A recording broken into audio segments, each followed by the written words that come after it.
अस्सलाम वालेकुम। World vice digital से मैं हूं तारक जमाल। वही हुआ जिसका डर था। पीटीआई ने खुद ही पंगा लिया और ये पंगा उसके अपने ही गले पड़ गया। मुल्क भर में इंतखाबी अमले की तरबियत रोक दी गई है और इलेक्शन का अमल इस वक्त रुक गया है। ये सारा मामला क्या है, इस पर बात करूंगा और इसके साथ साथ आपको बताएं कि यूथियों के हाथ से बल्ले का निशान निकलता हुआ नजर आ रहा है और इलेक्शन कमीशन को अभी तक पीटीआई इंट्रा पार्टी इलेक्शन के हवाले से मुतमईन करने में नाकाम रही है। पीटीआई के सरकर्दा रहनुमा शेर अफजल मरवत को लाहौर से गिरफ्तार कर लिया गया है और पीटीआई के 18 इश्तिहारियों के शनाख्ती कार्ड ब्लॉक करने के लिए नादरा को एक लिस्ट फराम कर दी गई है। ये सारा मामला क्या है, इसकी तफसील से आपको आगाही देंगे। इससे पहले आपसे दरखास्त है कि हमारे चैनल को सब्सक्राइब कर लें और बेल आइकॉन के बटन को ज़रूर दबाएं ताकि हमारी वीडियोस आप तक बर वक्त पहुंचती रहे।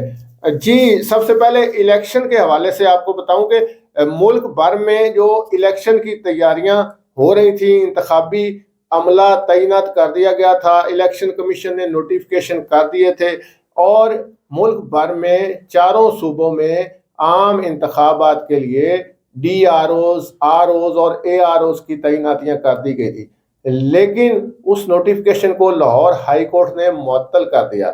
एक जानब इलेक्शन कमीशन ने अमले की तरबियत शुरू कर दी थी और दूसरी जानब लाहौर हाई कोर्ट ने अपना महफूज फैसला सुनाकर इस नोटिफिकेशन को मुअत्तल कर दिया, जिसके बाद इलेक्शन कमीशन ने भी हंगामी तौर पर अमले की तरबियत को मुअत्तल करने का नोटिफिकेशन जारी कर दिया है। उमैर नियाजी साहब की तरफ से एक दरख्वास्त दायर की गई थी जिसमें पंजाब की ब्यूरोक्रेसी से रिटर्निंग अफसरान लेने के खिलाफ कार्रवाई का मुतालबा किया गया था और इस पर अदालत ने फैसला महफूज किया था। लाहौर हाई कोर्ट ने 8 फरवरी के आम इंतखाबात जिले इंतजामिया से कराने के लिए इलेक्शन कमीशन ऑफ पाकिस्तान का नोटिफिकेशन मुअत्तल कर दिया। ये पीटीआई की दरखास्त पर फैसला महफूज किया गया था जो सुनाया है। ब्यूरोक्रेसी से रिटर्निंग अफसरान लेने के खिलाफ उमैर नियाजी की दरखास्त पर अदालत ने फैसले में कहा कि इलेक्शन के इनेकाद पर कौम के अरबों रुपए खर्च होते हैं। अगर बड़ी जमातों ने इंतखाबी नतायज मानने से इनकार कर दिया तो सारा पैसा ज़ाया हो जाएगा। अदालती फैसले में कहा गया कि ज़मीनी हक़ाइक़ के मुताबिक दरखास्त गुजार की जमात को लेवल प्लेइंग फील्ड मुयस्सर नहीं। लेवल प्लेइंग फील्ड पर आज़ादाना राय रखने वाले मुतअद्दिद ग्रुप्स ने संजीदा नोटिस लिया है। मामले की अहमियत और कानूनी निकात की तशरीह के लिए लार्जर बेंच बनाने की सिफारिश की जाती है। इससे पहले जैसा कि मैंने आपको बताया कि इलेक्शन कमीशन ऑफ पाकिस्तान ने डीसीज और दीगर जिले अफसरान को ROs तैनात किया था और इस पर यह फैसला आया है। अब ऐसी सूरत हाल पैदा हो गई है कि जो इलेक्शन है वो इल्तवा का शिकार होते नजर आ रहे हैं। इलेक्शन कमीशन का कहना है कि 8 फरवरी के इलेक्शन कराने के लिए इलेक्शन कमीशन ऑफ पाकिस्तान ने तमाम इंतजाम मुकम्मल कर लिए हैं। इस सूरत हाल का जिम्मेदार अब इलेक्शन कमीशन को नहीं ठहराया जा सकता। ROs की तरबियत शुरू कर दी गई थी। अमले की तरबियत इलेक्शन शेड्यूल से पहले ज़रूरी होती है ताकि शेड्यूल का ऐलान होते ही कागजात नामजदगी का अमल शुरू किया जा सके।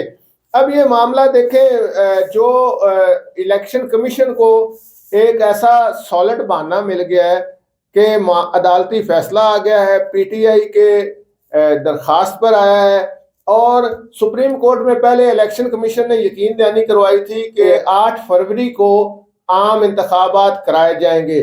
अब ये जो पीटीआई की दरखास्त पर फैसला आया है तो अदालती हुक्म को मानना भी ज़रूरी है। तो इलेक्शन कमीशन के पास एक सॉलिड बहाना आ गया कि जी अब हम तो तैयार थे लेकिन इलेक्शन कमीशन को तैयारियों से अदालती हुक्म पर रुकना पड़ा है। इधर पीटीआई के जो चेयरमैन है बैरिस्टर गौर अली साहब, उनका कहना है कि ROs की तैनाती के खिलाफ हमारी दरखास्त को बुनियाद बनाकर इलेक्शन मुलतवी नहीं होने चाहिए। इलेक्शन कमीशन शेड्यूल जारी करे। गौर खान का कहना है कि जिले अफसरान को ROs नहीं बनाया जा सकता, इससे धांधली का امکان ہے۔ اب یہ ایسی صورتحال ہے، اس سے پہلے مولانا فضل الرحمان صاحب بھی اشارہ دے چکے ہیں کہ اگر الیکشن ملکی حالات ایسے ہیں، لا اینڈ آرڈر کی سچویشن ہے، وزیر داخلہ کا بھی اس پہ بیان آ چکا ہے، پیپلز پارٹی کے جو پارلیمنٹیرینز کے صدر ہیں آصف علی زرداری صاحب، وہ بھی کہہ چکے ہیں کہ اگر الیکشن میں تاخیر ہو جائے تو کوئی حرج نہیں ہے، الیکشن تو ہونے ہیں، اگر تھوڑے دن بعد میں ہو گئے تو کیا ہوگا۔ تو یہ ساری جماعتیں جو پی ٹی آئی، سب سے زیادہ مطالبہ جو ہے وہ پی ٹی آئی کا تھا کہ فوری الیکشن کروائے جائیں، اور پی ٹی آئی جب سے یہ نگران حکومت آئی ہے، پی ٹی آئی کا شروع سے یہی زوردار مطالبہ رہا ہے کہ الیکشن کرائے جائیں۔ اب یہ پی ٹی آئی کی درخواست پر ہی فیصلہ آیا ہے۔ یہ معاملہ جو ہے اب جس طرف چل پڑا ہے، لگ تو یہی رہا ہے کہ الیکشن کی تاخیر کے امکانات اب روشن ہو گئے ہیں۔ یہ پی ٹی آئی کے انٹرا پارٹی الیکشن کا جو معاملہ ہے وہ بھی اپنی جگہ گمبھیر صورتحال اختیار کر چکا ہے، اور یہ معاملہ سلجھتا ہوا دکھائی نہیں دے رہا۔ انٹرا پارٹی الیکشن کے حوالے سے اکبر ایس بابر صاحب نے درخواست دائر کر رکھی ہے، جس میں انہوں نے جو دوسری دفعہ جو انٹرا پارٹی الیکشن ہوئے ہیں الیکشن کمیشن کے حکم پر، ان کو بھی چیلنج کیا ہوا ہے۔ تو اب اس سمیت اور بھی کئی لوگوں نے درخواستیں دی ہیں جس میں انٹرا پارٹی الیکشن کو چیلنج کیا گیا ہے، تو اس پر سماعت جاری ہے، الیکشن کمیشن کی کارروائی ہو رہی ہے۔ اب تک جو ہے وہ الیکشن کمیشن نے جو پی ٹی آئی سے وضاحت طلب کی تھی، پی ٹی آئی نے 8 دسمبر کو انٹرا پارٹی کے حوالے سے اور ان کے خلاف آنے والی درخواستوں پر اپنی وضاحت الیکشن کمیشن کو جمع کرائی تھی۔ اب تک جو ہے وضاحتیں پی ٹی آئی کی جو ہیں الیکشن کمیشن نے ناکافی قرار دی ہیں، اور یہ بڑی اہم صورتحال ہے کہ الیکشن کمیشن آف پاکستان نے پی ٹی آئی کو مزید موقع دیتے ہوئے 18 دسمبر کو دوبارہ طلب کیا، اور اس سے یہ اندازہ ہو گیا پی ٹی آئی کو کہ ان کی وضاحتیں الیکشن کمیشن کو مطمئن نہیں کر پائیں۔ تو یہ صورتحال بڑی سیریس ہو رہی ہے۔ اس سے آگے جا کر مستقبل میں یہ جو بلے کا نشان ہے یہ خطرے میں پڑ رہا ہے، اور یہ یوتھیوں کے ہاتھ سے نکلتا ہوا دکھائی دے رہا ہے۔ آپ کو یہ بھی بتاتا چلوں کہ یہ پی ٹی آئی کے جو سرکردہ رہنما ہے، بڑی دلیری سے جو بیانات دے رہے تھے، اور وہ سینئر وائس پریزیڈنٹ بھی ہیں شیر افضل مروت صاحب، ان کو لاہور پولیس نے گرفتار کیا ہے اور 3 MPO کے تحت انہیں حراست میں لے لیا گیا ہے۔ پی ٹی آئی کا 17 مسلسل گردش میں ہے، اور پی ٹی آئی کے 18 اشتہاری رہنماؤں کے شناختی کارڈ بلاک کرنے کا فیصلہ کر لیا گیا ہے۔ یہ 18 لوگ کون ہیں، ان کا نام آپ کو بتاتا چلوں۔